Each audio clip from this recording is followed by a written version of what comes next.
It's currently about 2:30 a.m. UK time. And I figured if I didn't record a video like this now, I probably never would. I'm prone to procrastinating as much as anyone else.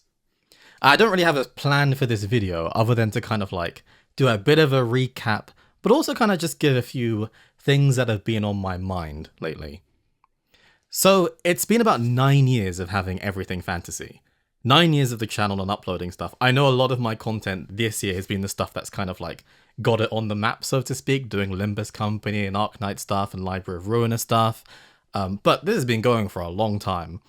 And I'm hugely proud of everything that's kind of come from it as well. Like, the comments have been amazing.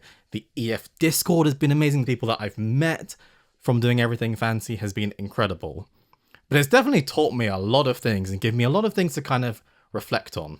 First things first, I realized that if it's not a reaction or a remix, you never really hear from me, so to speak. It's either one of those two things. Remixes, I'm obviously not saying anything to you. And reactions, I'm purely just reacting on the piece of music. So I suppose this is the first opportunity to actually say something that isn't, let's talk about music, guys, for a while. And as I said, I don't really have a plan. I'm just kind of talking off the cuff. But I think, given that it's been 9 years, it's probably a good time to start saying, first of all, thank you for the support over the years, but also just to kind of share a few things in terms of what my journey has looked like, where I think I'm heading, and all of that kind of stuff as well.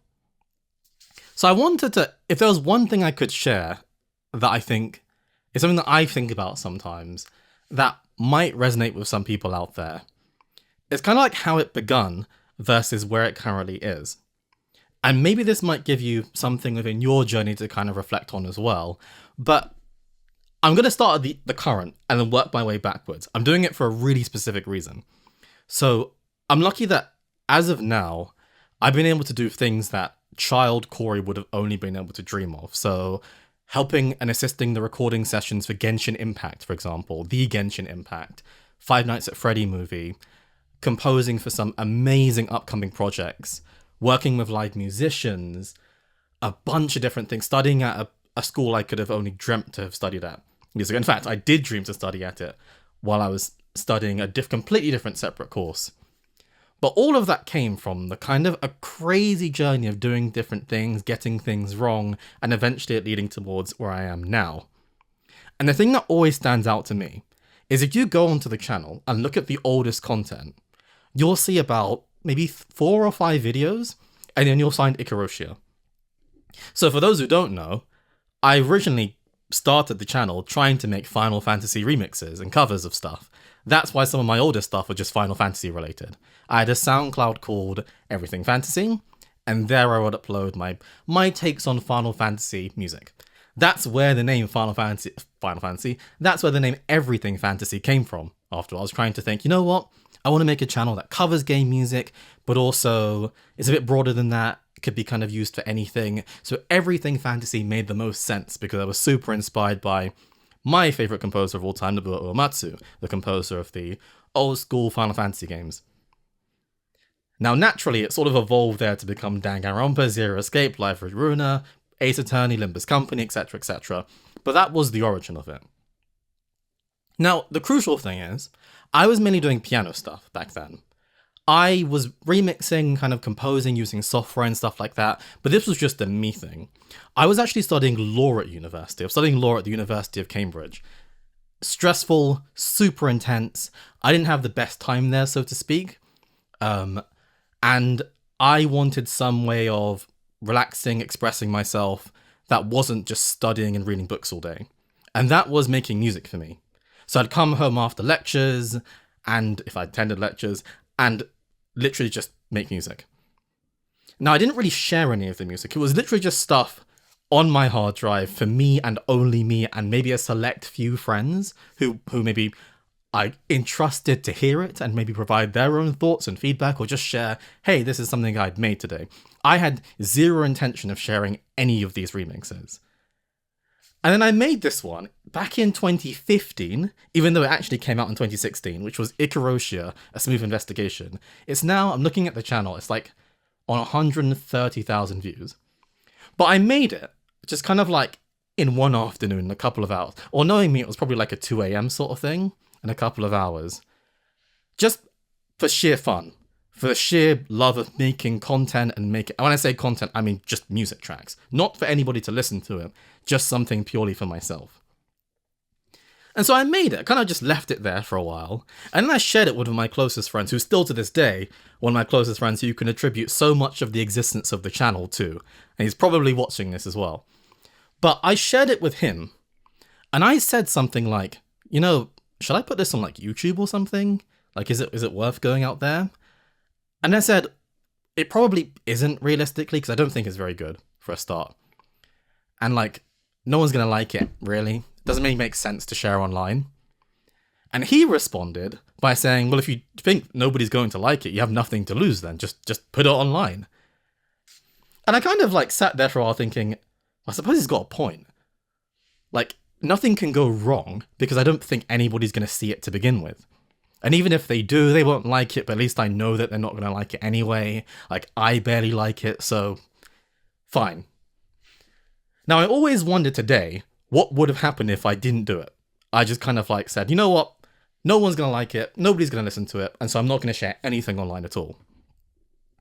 And I think now, to all the things that have happened because of the creation of Everything Fantasy for me, even if it's not the biggest channel in the world by any stretch of the imagination, the fact that so much came of it, all the things I talked about, whether it's amazing musical opportunities or composing for great projects and meeting amazing people and just having more confidence and belief in myself, all of those things came from just going against my gut feeling of not wanting to share something and just kind of feeling like, it's not very good, and just putting it out there anyway. So that's kind of 9 years on. That's sort of my biggest takeaway to share, if anything. If you're a writer, a voice actor, an artist, someone who wants to go to school to study something, whatever it is, honestly, the risks are so much worse in our heads. I know I'm particularly very guilty at this. I'm very, very good at rationalizing all the bad things that could happen from doing any one thing. And I'm pretty good at doing it rationally as well, not telling you kind of like extreme scenarios of things that could go wrong, but just kind of straight up saying, you know what, this, and this are things that could happen if I do this. What I'm not very good at, and what I think a lot of people are not very good at, is thinking about all the things that could go right from doing something. The wrong sticks with us, but the right doesn't at all. We forget the hundreds of good things people say about us, the compliments and things like that. We remember all the bad stuff, though. Like, if I ask you, what's the most insulting thing that's been said to you? You probably wouldn't take that long for you to figure it out. But compliments, they take a little bit while longer to think, unless it happened really recently. It takes a while to think about it. But crucially, because those positive things are so out of mind, things that we just don't expect to happen. Like, I would not have expected the boy who was like 16 years old, listening to some of his favorite tracks from games and stuff like that, to then be composing for a game, or to then be literally in the same recording space as Genshin Impact being recorded. And to be hearing like Yu Peng Sheng and people like that literally in the room, would never have put two and two together at all. Like, I didn't train to be a composer. I trained to be a musician generally. Like, I did some of the grades and things like that, but I never trained studying composition and stuff. It was just me teaching myself for a long period of time and doing it for sheerly the love of doing it. I wasn't trying to impress anybody. I still have loads and loads of arrangements of tracks on old laptops and stuff that nobody's ever heard besides myself. And I think nobody will ever hear besides myself. But it does kind of reflect something that gave me a big reminder of, well, like, if I just didn't do anything, I wouldn't have given myself the chance for things to go right. And we've all had different years this year. We may have had really good years where great things have happened to us. We may have had difficult years. I've definitely had definitely an up and down year, definitely. And going into next year, the thing that I've thought to myself is just think about that journey again and think about the idea of taking that sort of small risk, that kind of thing that you think, I'm not really sure about this. It's not really perfect. I listened back to Karoshia and honestly, I could point out flaws in it. I could point out things, you know what, I didn't mean to do this. I wish I'd done this instead. But the 130k people that are listening to it don't care about that stuff. You're your own biggest critic after all. And so that's it. That's it from me, I think. It's getting up to 3 a.m. anyway. I should probably head to bed. But that's my takeaway from this journey. And maybe there's something in there that's kind of resonated as well in terms of like that decision you're thinking of making. Just do it, because you really don't know where things could end up. Who knows? Maybe you'll be sitting on the other end of a camera in a year's time, reflecting on something that you suddenly did that you weren't sure about. But talk to me in the comments. How have your years been? What do you want to see more of me doing? I love to be sitting here in like here. You have to say these things just to kind of put them out there. In a couple of years' time, with like, you know, one of those like play buttons, YouTube play buttons. Who knows? I love talking about game music. I love sharing my enthusiasm with game music. But most importantly, I love composing for game music too. And maybe I should do more talky videos like these. Maybe I should do less of them. Maybe one is enough. But as always, thanks for watching all the videos this year. If you're somebody that grew into the channel from Danganronpa content, don't worry. I haven't forgotten that series existed. Same as Zero Escape, same as Ace Attorney. Same if you're someone that joined the channel through Limbus, Arknights, etc, etc. I'm doing more things. I'm trying to be more consistent. And so things will come in time. But I wish you the best 2026. I'd love to hear all of your blessings and kind of good wishes to other people in the comments as well. And take care. See you next year.